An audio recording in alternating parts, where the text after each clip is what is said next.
Ever wonder what it's like to be a 37-year-old man that hasn't flown in 10 years? Yeah, you're about to see what that's going to be like.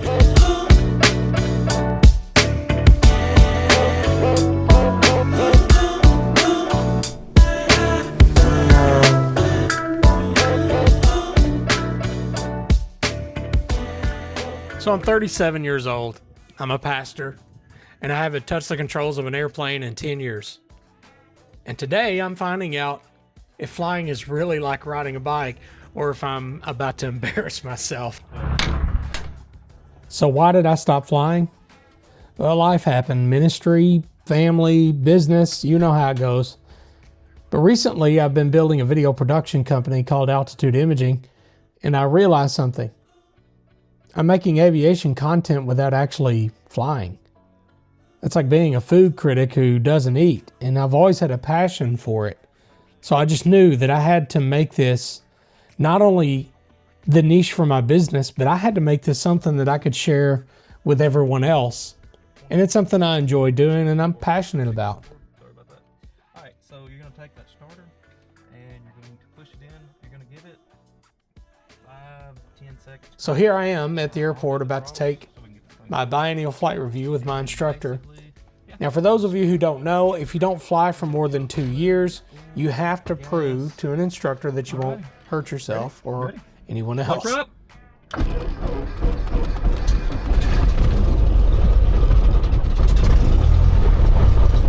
And I brushed up on some things. I watched a few YouTube videos. I reviewed a few procedures. I felt like I was pretty confident, honestly, because I've been doing this for practically my whole life. I've had my private pilot's license since I was 16, had a multi-engine rating, still do, tailwheel endorsement, complex endorsement, those kind of things. I'm not exactly a rookie, right? Right?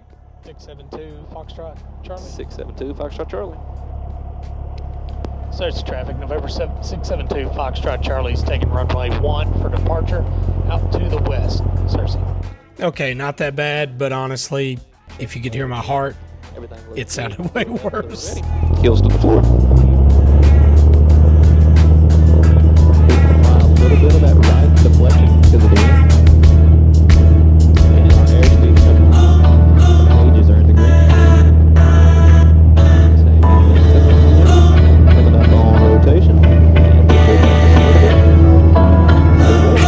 Pitch down just a touch. 775. All right, so with that out of the way, everything was golden. It really wasn't much of a problem. Things kind of seemed to come back. Still a little bit nervous, probably like a 7 out of 10, to be honest. But from here on out, what you're going to see is some of the hard work that comes with being a private pilot. And when you're studying for your private pilot test, you have to produce all of these maneuvers. And that's what we're going to see here. And the first one being stalls. And honestly, really, just surprising how much I had forgotten when it comes to muscle memory. Alright, keep pitching up, keep pitching up. Now, we do this because on takeoff, you know, we're looking out, we're talking to each other, we're not paying attention, we're not watching airspeed, we're continuing, you know, we're feeling a little bit of that G-force, maintaining on up there, we'll pitch up. Alright, there's our stall horn. We don't know what that is, so we're just going to continue flying there.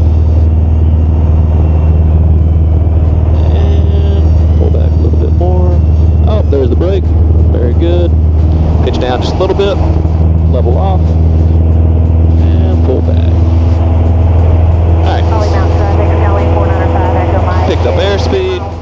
I just never thought that stall brake was going to happen. You know, I just thought it was just going to go forever and ever and ever.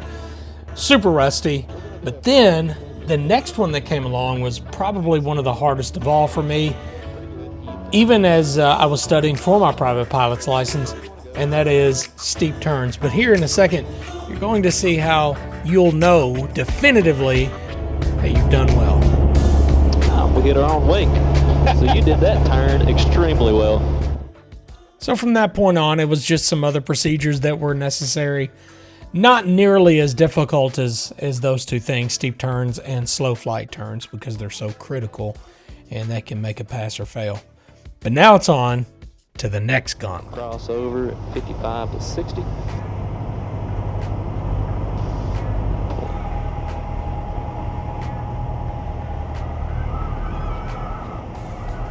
A little bit of float. That's okay. All right, not bad. Sorry. It's all good. We'll go ahead. Yep, you heard me. I even apologized for it Just a little bit. because it was so bad. But oh well, you got to move on. You can't stay on that forever because we still had to get back home. So we pick back up, get off the ground, look at a beautiful lake, see a wonderful creation that God's made, and then we start heading back to the airport. And this is where things probably hit their peak for me at age 37. Close your eyeballs. Yeah, you heard him right. You close your eyes, you look down in your lap, and man, the mind games and the equilibrium in your brain tells you everything opposite of what is actually going on. You feel like you are upside down and pushing the nose up toward the atmosphere. You don't know what is going on. And recover.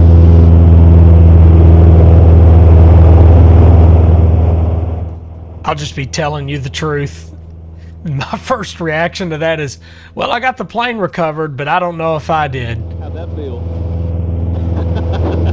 That's crazy, man. When you're 37, it's way different than when you're 16. The big barn swing is what they call it at Silver Dollar City. Friends, let me tell you, my wife and I got on that just last year, and both of us were avid roller coaster fanatics.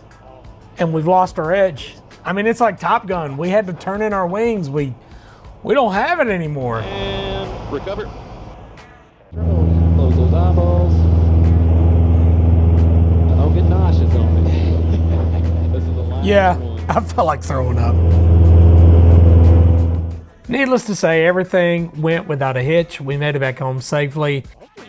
And I just cannot speak highly enough of this flight instructor. He's a little bit younger than I am, but he is so focused and so intentional and so professional. And I've really enjoyed working with him so much that with the footage that you're looking at right now is the next flight that I booked with him in that really neat airplane that I can't wait to share with you on the next video.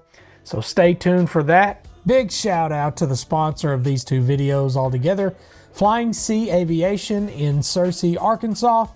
Premier flight school and wonderful to work with, and it would not be possible that you're seeing these videos if they had not sponsored them themselves. So if you want to check them out, go to www.flyingseaaviation.com. We'll see you on the next one.